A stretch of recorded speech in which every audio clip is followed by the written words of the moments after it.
திருக்காட்சி பெருவிழா. திருப்பலி முன்னுரை. இன்று நாம் திருக்காட்சி பெருவிழாவினை கொண்டாடுகின்றோம். இன்றைய திருக்காட்சியாளர்கள் வானியல் வல்லுநர்களாக செல்வந்தர்களாக வாழ்ந்தவர்கள், கடவுளின் கருணையை பெற்றவர்கள், தூய ஆவியின் துணையை பெற்றவர்கள், காடு மலைகள் கடந்தும் கடவுளின் மகனை காண நெடும் பயணமும் துன்பமும் துயரமும் தாங்கியவர்கள். அவர்களின் பயணத்தின் நோக்கம் யூதர்களின் அரசராக பிறந்திருப்பவரை கண்டு வணங்க வேண்டும் என்பதாகும். குழந்தையை நெடுஞ்சான் கிடையாக விழுந்து வணங்கும் அளவுக்கு தாழ்ச்சி அவர்களிடம் காணப்பட்டது. இயேசுவை ஏற்றுக்கொள்ள இயலாத ஏரோது ஞானியரை வழிமாறி போகச் செய்கிறான். பச்சிளம் குழந்தைகளை பழி வாங்குகிறான். இவன் ஒரு வரலாற்று பிழை. மறுபடியும் விண்மீன் காட்டிய வழியில் பயணிக்கும் ஞானியர் குழந்தை இயேசுவையும் மரியாவையும் கண்டு மண்டியிட்டு மன்னவனை வணங்குகின்றார்கள். அவருக்கு காணிக்கைகள், அதாவது பொன், தூபம், வெள்ளை போளம் இவற்றை அவர் காலடியில் வைத்தார்கள். இன்றும் ஆண்டவரை தரிசிக்க ஆலயத்திற்கு வரும் நமக்கு ஆண்டவர் மேல் அன்பு உள்ளதா? அவரை பணிந்து கொள்ளும் அளவுக்கு பணிவு உள்ளதா? எதையாவது பெற்றுக்கொள்ளலாம் என்று நினைக்கிறோமா? அல்லது நம்மிடம் இருப்பதை காணிக்கையாக்குகிறோமா? நானிலம் நல்வாழ்வு வாழ நம்மையே தரும் மனநிலையுடன் இன்றைய திருப்பலியில் இணைந்து ஜெபிப்போம். முதல் வாசக முன்னுரை. இன்றைய முதல் வாசகம் திருக்காட்சியாளர் இறைவாக்கினர் எசாயா நூலிலிருந்து எடுக்கப்பட்டுள்ளது. ஆண்டவர் இயேசு கிறிஸ்துவின் 1000 ஆண்டு அரசாட்சியில் நுழைய போகும் கடவுளின் பிள்ளைகளுக்கான அழைப்பு இன்றைய முதல் வாசகம் ஆகும். உண்மைக்காக வாழ்ந்து கடவுளுக்காக காத்திருப்போர் எழுந்து பிரகாசிக்க அழைப்பு பெறுகின்றார்கள்.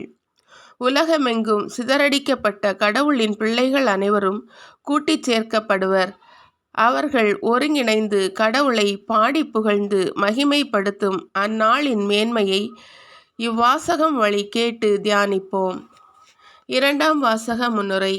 இன்றைய இரண்டாம் வாசகம் திருத்தூதர் பவுல் எபேசியருக்கு எழுதிய திருமுகத்திலிருந்து எடுக்கப்பட்டுள்ளது. இறைவனின் அருளும் மீட்பும் அனைவருக்கும் பொதுவானது. இயேசு கிறிஸ்துவின் மேல் நம்பிக்கை வைத்து உண்மையாய் அவரை தேடுகிறவர்கள் இயேசுவின் அன்பில் நிலைத்திருக்க முடியும். இறை மக்களாகிய நாம் ஒவ்வொருவரும் இயேசுவின் நற்செய்தியை உலக மக்களுக்கு அறிவிக்க கடமைப்பட்டவர்கள்.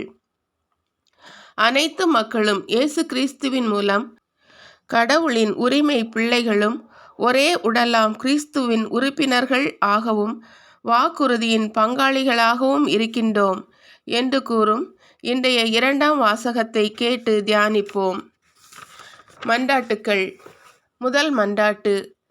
எழுந்து ஜொலிக்க எம்மை அழைத்த எம் அன்பு இறைவா, பல சவால்கள் சங்கடங்களுக்கு மத்தியிலும் இறை பணிக்கென்று தம்மை அர்ப்பணித்து அருள் பணியாற்றும் திருச்சபை தலைவர்களும் இறை மக்களும் இறை வார்த்தையில் நிலைத்திருந்து இயேசுவை தரிசித்து இறை அனுபவத்தில் நிலைத்து அதை பகிர்ந்து வாழ்ந்திடும் வரம் தர வேண்டுமென்று இறைவா உம்மை மன்றாடுகிறோம்.